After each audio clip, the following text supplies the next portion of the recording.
ካፕቴን ፊሊፕስ ከበላይ አካል አንድ ትዕዛዝ ተሰጥቶት እሱን ለማስፈጸም በጠዋት ከቤቱ ይወጣል። ለማንም አይናገር እንጂ ተልኮ ብዙም አልተመቸውም ነበር። ቤተሰቡንም ተሰናብቶ ጉዞ ይጀምራል። በጣም ርቀው ከመጡ በኋላ ግን ፊሊፕስ ማታ ነገሮችን ሲያጣራ ያገኘውን ነገር ማመን ያቅተዋል።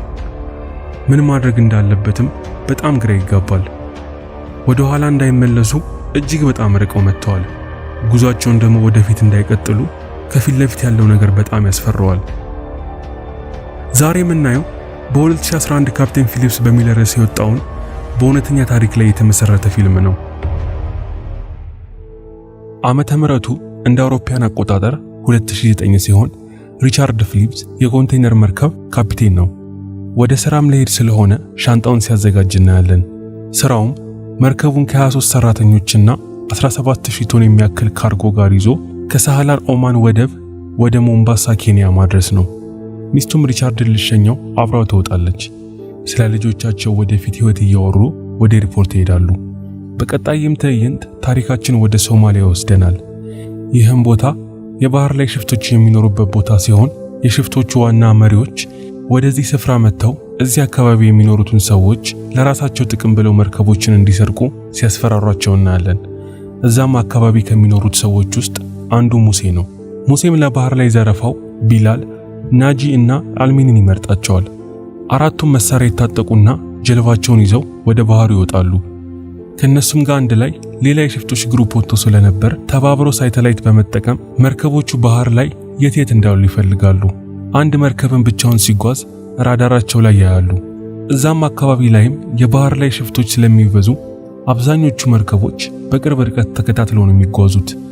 የነ ሪቻርድ መርከብ ግን ብቻውን ተገንጥሎ ነበር። ሽፍቶቹም የመርከቡን መገናኛ ፍሪኩዌንሲ ጠልፈውት ካፒቴኑ ከዩኤስ ኔቪ ጋር የሚያደርገውን ውይይት ይሰሙ ነበር። ይህንንም ኢንፎርሜሽን ካገኙ በኋላ መርከቡ ያለበትን ቦታ አግኝተው ወደሱ ያመራሉ። ለአንድ ቀን ያክል የሚጓዙና መርከቡን ያገኙታል። ሲመሽም ሪቻርድ ኢንተርኔት ላይ እነሱ የሚገኙበት አካባቢ ሽፍቶች የሚበዙበት ቦታ እንደሆነ ያነባል። ይህንን ካነበበ በኋላ ሲነጋ ሰራተኞቹን የባህር ላይ ሽፍቶች ሊኖሩ ስለሚችሉ ንቁ ሆነው እዛ አካባቢ ያለውን እንቅስቃሴ እንዲመለከቱ ይነግራቸዋል። ከትንሽ ጊዜም በኋላ ሁለት ጀልቦች ወደ እነሱ ሲመጡ ራዳሩ ላይ ይመለከታል። ሪቻርድ አግሊ መነጽሩን ተጠቅሞ ጀልባዎቹ ወደ እነሱ እየመጡ እንደሆነ ያይና አንዱን ሰራተኛ ጠርቶ ጀልባዎቹ እየተከተሏቸው መሆኑንና አለመሆኑን ለማረጋገጥ የመርከቡን አቅጣጫ እንዲቀይሩ ያዘዋል። መርከቡ አቅጣጫውን ሲቀየር ጀልባዎቹም ወደ እነሱ አቅጣጫ ይቀይራሉ። በዚህም ሰዓት ሪቻርድ ጥርጣሬ እውነት ይሆንና ቶሎ ብሎ ወደ ባህር ንግድ ተቆጣጣሪዎች ጋር ይደውልና ያለውን ነገር ያስረዳቸዋል። ኦፕሬተሯም አሳ አጥማጆች ሊሆኑ ይችላሉ፣ ግን ለማንኛውም ለመዝገቡ ብላ ጉዳዩን ትመዘግበዋለች። ሪቻርድም አሳ አጥማጆች እንዳልሆኑ ነግሯት ስልኩን ይዘጋል። ጀልባዎቹንም ደግሞ ሲመለከታቸው እነሱ ጋር ለመድረስ 2 ኪሎ ሜትር ብቻ እንደቀራቸውና ጀልባው ላይ ያሉ ሰዎች መሳሪያ እንደታጠቁ ይመለከታል።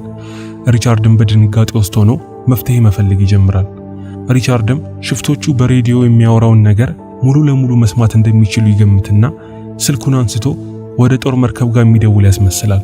ወፈር ባለ ድምጽም የጦር መርከብ ወታደሩ አስመስሎ ሽፍቶቹ ላይ የአየር ጥቃት እንደሚያደርጉባቸው ያወራል። ይህም ድርጊቶቹ ሽፍቶቹን ያስፈራቸዋል። ከነሙሴ ጋር መጥቶ የነበረው አንደኛ ቡድንም ፈርቶ ይመለሳል። ነገር ግን ሙሴና ጓደኞቹ ሳይመለሱ ይቀራሉ።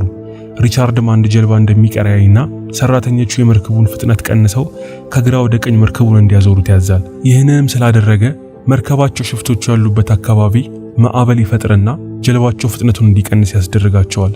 ማዕበሉም ኃይለኛ ስለነበር የጀልባቸውን ሞተር ያበላሸዋል። በዚህም ምክንያት የነ ሪቻርድ ጀልባ እነ ሙሴን ያመልጣቸዋል። ሲመሽም ሪቻርድ ሰራተኞቹን ሰብስቦ ጠርቷቸው ዛሬ ከሽፍቶቹ ቢያመልጡም ነገ ተመልሰው ሊመጡ ስለሚችሉ በጥንቃቄ ያለውን ነገር እንዲከታተሉ ያዛቸዋል። አንዱም ስለተፈጠረው ነገር በጣም የሰጋ ሰራተኛ ስራቸው መርከቡ ላይ የተጫነውን ዕቃ ማድረስ እንጂ ሽፍቶቹን ማባረር አይደለም ብሎ ሰላም የሆነ መንገድ ፈልገን በዛ ብንሄድ ይሻላል ይላል። ሪቻርድ ግን ስለ ቦታው ጥናት ስላደረገ ያሉበት ቦታ 5 የተለያዩ ሽፍቶች እንዳሉና አቅጣጫቸውን ቢቀይሩ እንኳን ምንም ለውጥ ስለማይኖረው በዚሁ መንገድ ብንሄድ ይሻላል ይላቸዋል። በመነጋታው ትላንት የመጡ ሽፍቶች አሁንም ይከተሏቸዋል። ድጋሚም ሪቻርድ ወደ ባህር ንግድ ተቆጣጣሪ ጋር ይደውልና ስላለው ችግር ይነግራቸዋል። ኦፕሬተሩ የባህር ኃይሎች እንደሚመጡ ይነግረዋል። ነገር ግን ሽፍቶቹ በጣም ቀርበው ስለነበር ሽፍቶቹን ለማባረር ብለው ግፊት ያለው ውሃ ይለቃሉ። ቢሆንም ሽፍቶቹ ጀልባውን ግፊት ያለው ውሃ በሌለበት ቦታ መርጠው መርከቡ ላይ በመተኮስ የመርከቡን ደረጃ ይጠቀሙና መርከቡ ላይ ይወጣሉ። ሪቻርድም ይህን ካየ በኋላ የሰራተኞቹ ሕይወት ስላሰጋው ቶሎ ብለው የሞተር ክፍል ውስጥ እንዲደበቁ ያዝና እሱና 2 ሰራተኞች ከሱ ጋር እንዲቆዩ ያደርጋል። ሰራተኞቹም ሰላም መሆኑን አውቀው ከተደበቁበት ቦታ እንዲወጡ ጊዜው አሁን ነው የሚል ቃል እስካልሰሙ ድረስ እንዳትወጡ ይላቸዋል። ይህን ቃል እስኪሰሙ ግን ያሉበት ቦታ እንዲቀመጡ ይነግራቸዋል። ሽፍታዎቹም እነ ሪቻርድ ያሉበት ክፍል ይገቡና መሳሪያቸውን ይደቅኑባቸዋል። ሙሴም እነ ሪቻርድን እንዳይፈሩና ማንንም ለመግደል እንዳልመጡ ይነግራቸዋል። ሪቻርድም መርከቡ የጫነው ነገር ምግብና አንዳንድ ዶክመንቶችን ብቻ እንደሆነና $30,000 ብቻ እጃቸው ላይ እንዳለ እና እሱንም መውሰድ እንደሚችሉ ይነግራቸዋል። ሙሴም ለማኝ መስልካለሁ እንዴት $30,000 ትሰጠኛለህ ብሎ ብሩን ያጣጥልበታል። ሙሉ ሰራተኞቹም ካሉበት ቦታ እንዲጠራቸው ይነግረዋል። ሪቻርድም ሰራተኞቹን ይጠራቸዋል። ነገር ግን ሰራተኞቹ ሪቻርድ ጊዜው አሁን ነው የምትለውን ቃል ካልሰማችሁ እንዳትወጡ ስላላቸው እዛው ይቀመጣሉ። ሙሴም ትዕግስቱን ይጨርስና ወደ ሞተር ክፍሉ ሰደኝ ይለዋል። ሪቻርድም እሺ ብሎት ሞተር ክፍል ውስጥ ግን መብራት ስለሌለ እንዲጠነቀቁ ይነግራቸዋል። ይህንንም በሚል ሰዓት ሬዲዮኑን ክፍት ስላደረገው ያወራው ነገር ሞተር ክፍል ውስጥ ስለሚሰማ እዛ የተደበቁት ሰራተኞች ሪቻርድ መብራቱን አጥፎት እያላቸው እንደሆነ ይገባቸውና አንዱ ሰራተኛ መብራቱን ያጠፋዋል። አንዱ ሰራተኛ ደግሞ ውሃ ላምጣ ብሎ ኩሽና ይሄዳል። በዚህም ሰዓት ሪቻርድ፣ ሙሴና ቢላል ወደ ሞተር ክፍሉ እየሄዱ ነበር። ሪቻርድ ግን አውቆ ወደ ሌላ ክፍል ይወስዳቸዋል። ነገር ግን ሙሴ የመርከቡን ካርታ ያይና ቶሎ ብሎ ወደ ሞተር ክፍሉ እንዲወስዱ ያዘዋል። ሪቻርድም ለሰራተኞቹ ጊዜ እንዲኖራቸው የሞተር ክፍሉ መብራት እንዲያጠፉ ብሎ እሺ ወስድካለሁ፣ ግን ሞተር ክፍሉ በጣም ስለሚሞቅ ኩሽና እንሄድና ውሃ እንውሰድ ይለዋል። ሽፍቶቹም ይስማሙና ወደ ኩሽና ይሄዳሉ። እዛም ከደረሱ በኋላ አንዱ ሰራተኛ ውሃ ለማምጣት ብሎ ሪቻርድና ሽፍቶቹ እንደመጡ ሲያይ ይደበቃል። ሪቻርድ ግን አይቶት ስለነበር አውቆ ቢላል ጫማ ስላላደረገ ለምን አላደረክም ብሎ በተደጋጋሚ ጊዜ ሲጠይቀው ኩሽና የተደበቀው ሰራተኛ ይገባውና እነ ሪቻርድ ከኩሽና እስኪወጡ ጠብቆ ሞተር ክፍል ላሉ ሰራተኞች ደውሎ የተሰበሩ ጠርሙሶችን መሬት ላይ እንዲያስቀምጡ ይነግራቸዋል። ቢላልም እዛ ክፍል መጀመሪያ ስለሆነ የገባው ጠርሙሱን ይረግጠውና እግሩ ይቆረጣል። እነ ሪቻርድም ወደ ውስጥ ከገቡ በኋላ መብራት ይጠፋል። ይህም ሙሴን በጣም ያናደውና ምን እየተፈጠረ እንዳለ እንዲነግሩ ያስፈራራዋል። ሪቻርድ ግን እኔ እንግዲህ ከናንተ ጋር ያለሁት ምን አውቃለሁ ብሎ ይመልስለታል። ሙሴ ሪቻርድን ቢላልን ከሞተር ክፍሉ አስወጥቶ እንዲያከመው ያዘውና ራሱ ሞተር ክፍል ውስጥ ሰራተኞቹን መፈለግ ይጀምራል።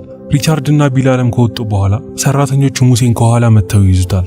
የተቀሩት ሽፍቶች ጋር የሚደውሉና ሪቻርድን ካለቀቃችሁት እኛ ሙሴን አንለቀውም ብሎ ያስፈራሯቸዋል። ሪቻርድም ሬዲዮኑን ይቀበልና ለሙሴ የአደጋ ጊዜ ማምለጫውን ጀልባና $30,000 ይዘው እንዲሄድ ይነግረዋል። ሙሴም በዚህ ሰዓት ምንም አማራጭ ስለሌለው እሺ ብሎ ይስማማል። ከዛም በኋላ ሪቻርድ ለቢላል እንዴት አድርገው ጀልባውን መንዳት እንደሚችል ያስተምረውና ለሙሴ ብሩን ይሰጠዋል።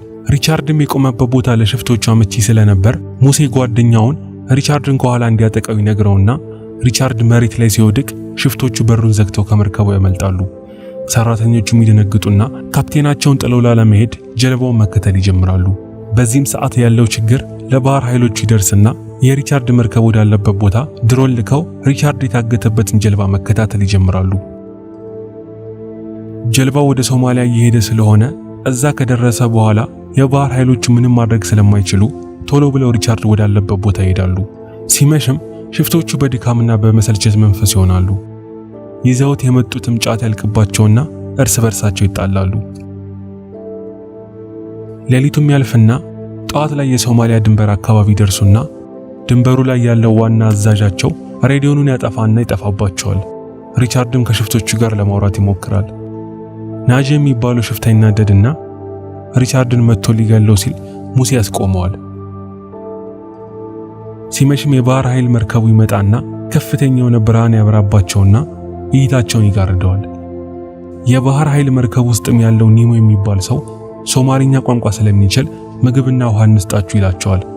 እናም ስንት ብር እንደሚፈልጉ ይጠይቃቸዋል። ሙሴም $10 ሚሊዮን እኔ እናንተ መርከብ ላይ መጥቼ ካልሰጣችሁኝ ሪቻርድን አልሰጣችሁም ብሎ ይነግራቸዋል። ኒሞና አንዳንድ ወታደሮችም በጀልባው ላይ የሆኑና ሪቻርድ ወዳለበት ጀልባ ይሄዳሉ። ስምምነታችን ከመጀመራችን በፊት ሪቻርድ ደህና መሆኑን ለማረጋገጥ ሪቻርድን አሳዩን ይሏቸዋል። ሙሴ ሪቻርድን ከጀልባው ያስወጣዋል። ሪቻርድም ለቤተሰቦቼ ደህና መሆን ይነገሩልኝ ይልና ወንበር ቁጥር 15 ላይ እንደተቀመጠ ይነግራቸዋል። ሪቻርድ ወንበር ቁጥሩን የተናገረው ወታደሮቹ ጥይት ከተኮሱ እሱን ከሽፍቶቹ እንዲለዩት ብሎ ነው የተናገረው። ነገር ግን ፍንጭ እየሰጠ መሆኑን ሽፍቶቹ አልገባቸውም። ሙሴ ሪቻርድን መልሶ ጀልባ ውስጥ ይከተዋል። ከዛም ሙሴ $10 ሚሊዮን እንዲሰጣቸው ስለነገራቸው ኒሞ ያንን የሚያክል ብር ለማምጣት ቀላል እንዳልሆነና ሌላ አማራጭ መፍጠር እንደሚችሉ ይነግራቸዋል።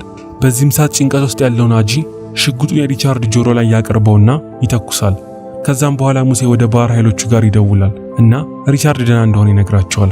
የባህር ኃይሎቹ ከሪቻርድ ከራሱ ነው ደህንነቱን መስማት የምፈልገው ይላሉ። ከሪቻርድ ጋርም በስልክ ያገናኛቸዋል። ሙሴም ከዚህ በኋላ የሚያወራቸው ሶማሊያ ሲደርሱ እንደሆነ ይነግራቸውና ስልኩን ይዘጋባቸዋል። ትንሽ ቆይቶ 2 ሌላ የባህር መርከቦች ይመጣሉ። ሲመሽም ሪቻርድ ሽንቱ እንደመጣ ለሙሴ ነግረውና ሙሴም ቢላልን አብረህ ውጣና ጠብቀው ይለዋል። ሪቻርድ ግን ቢላልን ከጀልባው ላይ ገፍትሮት እሱም ራሱ ዘሎ ባህር ውስጥ ይገባና ወደ ባህር ኃይሎቹ መዋኘት ይጀምራል። የባህር ኃይሎቹ 2 ሰዎች ባህር ውስጥ እንደገቡ ያያሉ። ነገር ግን በጣም ጨለማ ስለሆነ የትኛው ሪቻርድ እንደሆነ መለየት ይከብዳቸዋል። ሙሴም ሪቻርድን ለመመለስ ባህር ውስጥ ዘሎ ይገባል። ናጂም ወደ ጀልባው ካልተመለስክ ተኩሼ እገልካለሁ ብሎ ሲያስፈራራው ወደ ጀልባው ይመለሳል። ውስጥም ከገባ በኋላ ናጂ በጣም ተናዶ ስለነበር ሪቻርድን መምታት ይጀምራል። ሙሴም ናጂ ሪቻርድን እንዳይገለው ብሎ ያስቆመዋል። የባህር ኃይሎችም ሄሊኮፕተር ይልኩና እነ ሙሴ እጃቸውን እንዲሰጡ ያዛቸዋል። ሙሴም ሪቻርድ ጭንቅላት ላይ ሽጉጥ ደቅኖ ይወጣና ወደ ሄሊኮፕተሩ ይተኩሳል።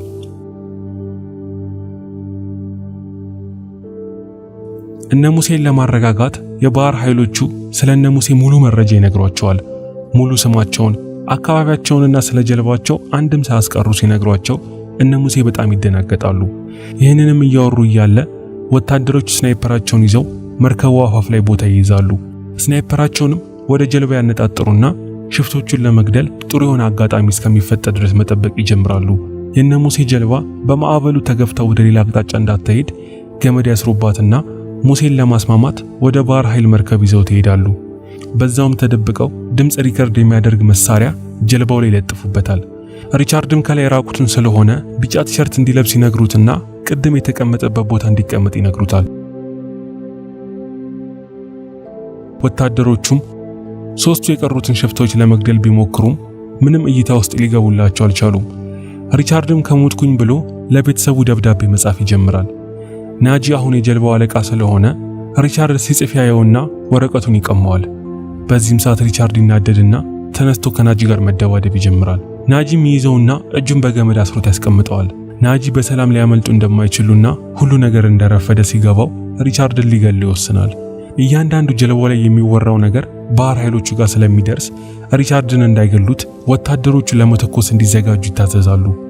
ሪቻርድም ሚስቱን እንደሚወዳትና ለቤተሰቡ ጊዜ ባለመስጠቱ ይቅርታ ይጠይቃቸዋል። በዚህም ሰዓት ቢላልና አልሚ በስናይፐሮቹ እይታ ውስጥ ይገባሉ። ናጂ ግን አልገባላቸውም ነበር።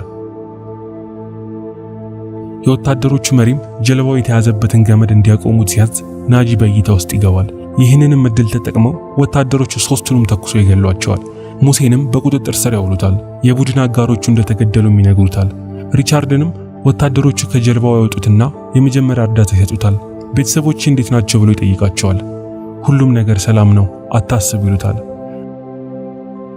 ሙሴም 33 ዓመት ተፈርዶበት እስር ቤት ይገባል። ሪቻርድም ከቤተሰቦቹ ጋር በሰላም ይገናኛል። ከ1 ዓመት በኋላም በሥራ ምክንያት ወደዚሁ ባህር ይመለሳል። ታሪካችንም እዚህ ላይ ያልቃል።